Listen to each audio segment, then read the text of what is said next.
soit Jésus-Christ, notre grand Dieu et Sauveur. Sa paix soit avec vous. Pour éloigner des fléaux comme la guerre et obtenir la paix du monde, la Vierge Marie, en ses diverses apparitions, notamment tous les 13 du mois de mai à octobre 1917, a demandé la récitation du chapelet. Et en effet, parmi tant d'autres, les événements historiques suivants démontrent la puissance du chapelet. Ainsi, au XIIIe siècle, saint Dominique attribua la victoire sur la terrible hérésie albigeoise au rosaire, au chapelet. Il propagea cette dévotion avec ferveur. En 1571, les musulmans étaient de nouveau sur le point d'envahir l'Europe, et le pape Saint Pie V, parmi d'autres moyens mis en œuvre, demanda à la chrétienté la récitation du chapelet. Et malgré un rapport de force défavorable à la chrétienté, la victoire fut au rendez-vous à Lépante, le 7 octobre, célébrée aujourd'hui encore, à cette même date, à la fête de Notre-Dame du Rosaire.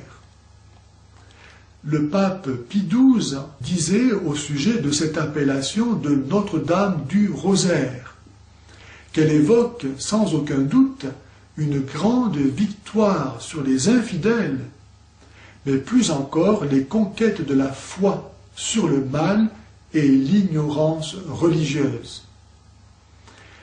Après la Deuxième Guerre mondiale, les troupes soviétiques occupaient, comme d'autres pays d'Europe centrale, l'Autriche. C'est alors que les Autrichiens, 1 sur 10, soit 1 million de personnes, se sont mis à obéir à la demande de Notre-Dame de Fatima et à prier chaque jour le chapelet pour demander à Dieu le départ de l'URSS, qui eut lieu un 13 mai. Tiens, 13 mai 1955, c'est-à-dire 10 ans plus tard, sans qu'aucune goutte de sang ne soit versée.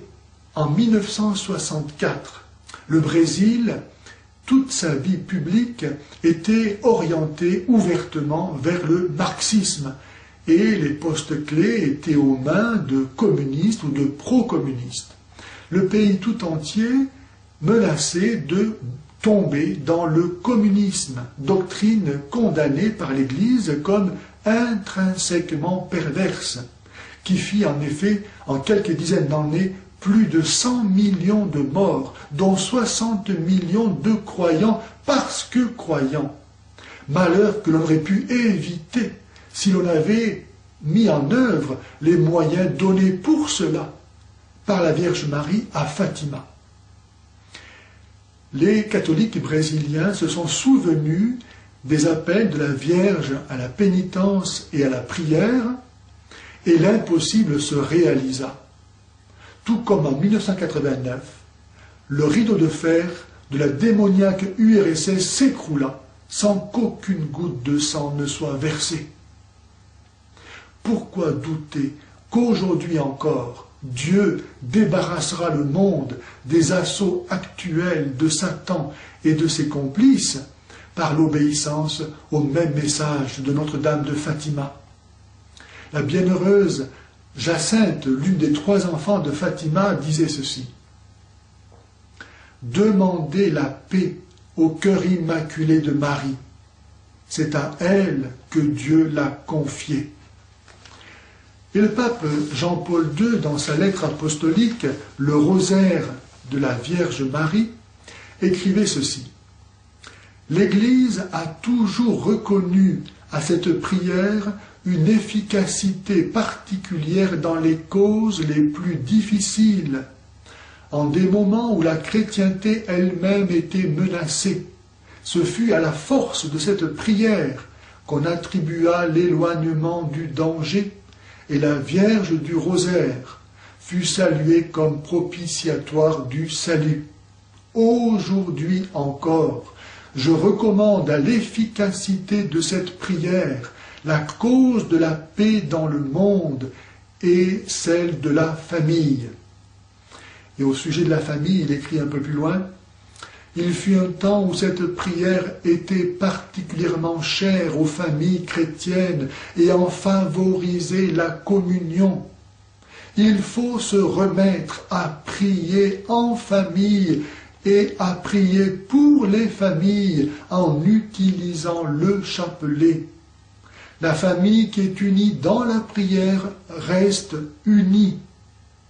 Recommencer à prier le chapelet en famille signifie introduire dans la vie quotidienne des images bien différentes de celles de la société.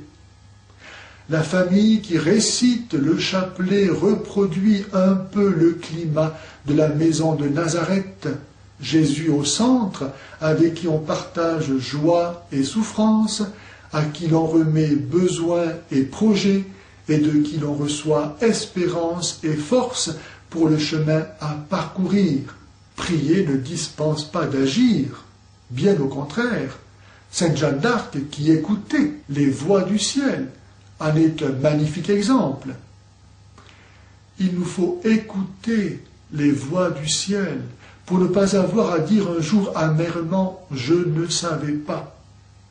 Ou bien prier la Vierge Marie de nous préserver et sauver, elle qui a reçu la mission d'écraser la tête de Satan, elle que Jésus nous a donnée pour mère, ou bien pleurer sur notre foi et notre Église abandonnée, sur nos libertés perdues, nos familles massacrées, nos biens saccagés, la France envahie et dévastée. Plus nous attendons, plus ce sera pire. Si les gens savaient qu'ils vont en enfer, ils changeraient de vie. Pater noster, qui es in cieli, sanctificetur nomen tuum, adveniat regnum tuum, fiat voluntas tua, sicur in cielo ed in terra. Panem nostrum quotidianum da nobis hodie, et dimitte nobis debita nostra, sicur et nostri vittimus, debitoribus nostri, et ne nos induca in tentatione, sed libera nos a malo.